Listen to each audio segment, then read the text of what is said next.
വിനീത് ശ്രീനിവാസന്റെ സംവിധാനം, നോബിളിന്റെ തിരക്കഥ, നോബിൾ കേന്ദ്ര കഥാപാത്രത്തെത്തിയ കരം എന്ന സിനിമയുടെ വിശേഷമാണ്. റിവ്യൂ ഒന്നുമല്ല, കാരണം സിനിമ ബോക്സ് ഓഫീസിൽ വലിയൊരു പരാജയം നേരിട്ട സിനിമയാണ്. വിനീതിന്റെ കരിയറിലെ ഏറ്റവും മോശം അല്ലെങ്കിൽ ഏറ്റവും വലിയ പരാജയമായി, അല്ലെങ്കിൽ വലിയ പരാജയം എന്ന് പറഞ്ഞാൽ വിനീത് സംവിധാനം ചെയ്ത സിനിമകളിൽ ആദ്യമായിട്ടാണ് ഒരു സിനിമ ബോക്സ് ഓഫീസിൽ കൂപ്പ് കുത്തി വീഴുക എന്ന് പറയുന്ന സംഭവം ഉണ്ടായിട്ടുള്ളത്. OTT ഇറങ്ങിയ ശേഷം ഒട്ടും മോശം നല്ല റിവ്യൂ ഒന്നും ആയിരുന്നില്ല. സിനിമയ്ക്ക് എന്ത് സംഭവിച്ചു അല്ലെങ്കിൽ എവിടെയാണ് പാളിപ്പോയതെന്ന് പറയാനാണ് നമ്മളൊന്ന് ശ്രമിക്കണം.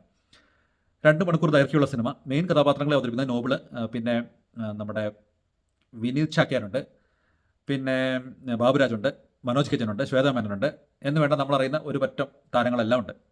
സിനിമ തുടങ്ങി കുറച്ച് നേരം കഴിഞ്ഞപ്പോൾ തന്നെ മനസ്സിലായി സിനിമ വിനീതിൻ്റെ എല്ലാ പടവും എനിക്ക് കണക്റ്റായി വർക്ക് ആവണ സിനിമയല്ല. പക്ഷേ എന്നാലും ഈ പറഞ്ഞ പോലെ ഇതൊന്ന് കണ്ടു നോക്കാമെന്ന് വിചാരിച്ചു. സിനിമ തുടങ്ങി കുറച്ച് കഴിഞ്ഞപ്പോൾ തന്നെ മനസ്സിലായി ഇത് തിരയോ അല്ലെങ്കിൽ കൽക്കട്ട ന്യൂസിൻ്റെ ഒരു പരിപാടിയൊക്കെയാണ് ഏകദേശം എന്നുള്ളത് മനസ്സിലായി.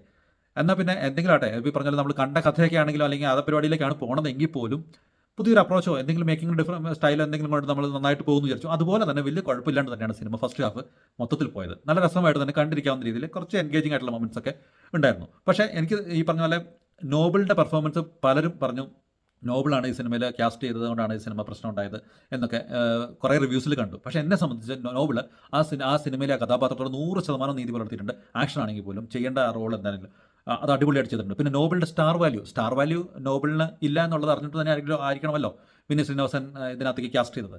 ഈ പറഞ്ഞ പോലെ അദ്ദേഹം തെളിയിച്ചു വരുന്നേ ഉള്ളൂ. ഫിലിപ്സ് എന്ന് പറഞ്ഞൊരു സിനിമയിൽ മാത്രമാണ് അദ്ദേഹം ഒരു കേന്ദ്ര കഥാപാത്രത്തെ ചെയ്തത്. അതുപോലെ തന്നെ ഇനി മുന്നേ പടങ്ങൾ ചെയ്ത് പുള്ളി തെളിയിക്കണം, അല്ലെങ്കിൽ സ്റ്റാർ വാല്യൂ ഉണ്ടാവണം.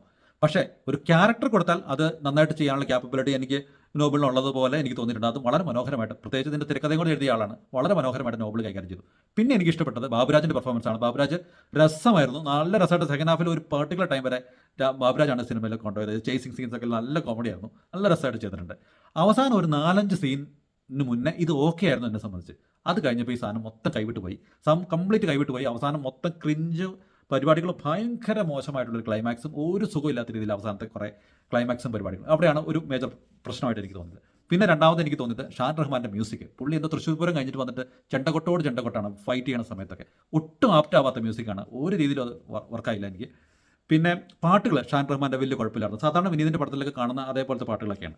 ഇതൊക്കെയാണ് ഈ സിനിമയിലെ എനിക്ക് ഒരു പ്രശ്നങ്ങളായിട്ട് തോന്നിയത്. പിന്നെ കുറച്ച് പോസിറ്റീവായിട്ട് പറഞ്ഞു കഴിഞ്ഞാൽ അസർബൈജാനും അതുപോലെ തന്നെ ജോർജിയൊക്കെ നന്നായിട്ട് എടുത്തിട്ടുണ്ട്. അതാണ് ഇതിനകത്ത് ഒരു പ്ലസ് എനിക്ക് തോന്നിയത്. കാരണം നല്ല രീതിയിൽ കാണാം, നല്ല രീതിയിൽ കണ്ടിരിക്കാൻ പറ്റുന്ന വിഷ്വൽസാണ്. അത് ജോമോറ്റി ജോണിൻ്റെ കഴിവ് തന്നെയാണ്, യാതൊരു സംശയമില്ല കാട്ടിൽ.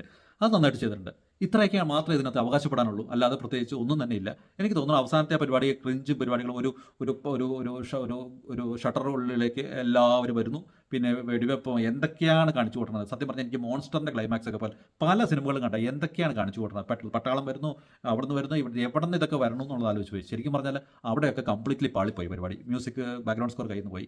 ശരിക്കും പറഞ്ഞാൽ അവിടെയൊക്കെയാണ് സിനിമ പരാജയപ്പെട്ടത്. സത്യം പറഞ്ഞാൽ വലിയ കുഴപ്പമില്ലാണ്ട്, അല്ലെങ്കിൽ തുടക്കത്തിൽ ഫസ്റ്റ് ഹാഫ് അവസാനിച്ചു, സെക്കൻഡ് ഹാഫ് ഏകദേശം കുറച്ചങ്ങ് പോകുമ്പോഴൊക്കെ വലിയ കുഴപ്പമില്ലാണ്ട് കണ്ടിരിക്കാൻ പറ്റുന്നൊരു സിനിമയായിരുന്നു. പക്ഷേ അവസാനം 4-5 സീൻ ഭയങ്കര അരോചകമായിട്ടുള്ള സീനായിരുന്നു. അവിടെയാണ് സിനിമ പാളിപ്പോയെന്ന് എനിക്ക് തോന്നുന്നു.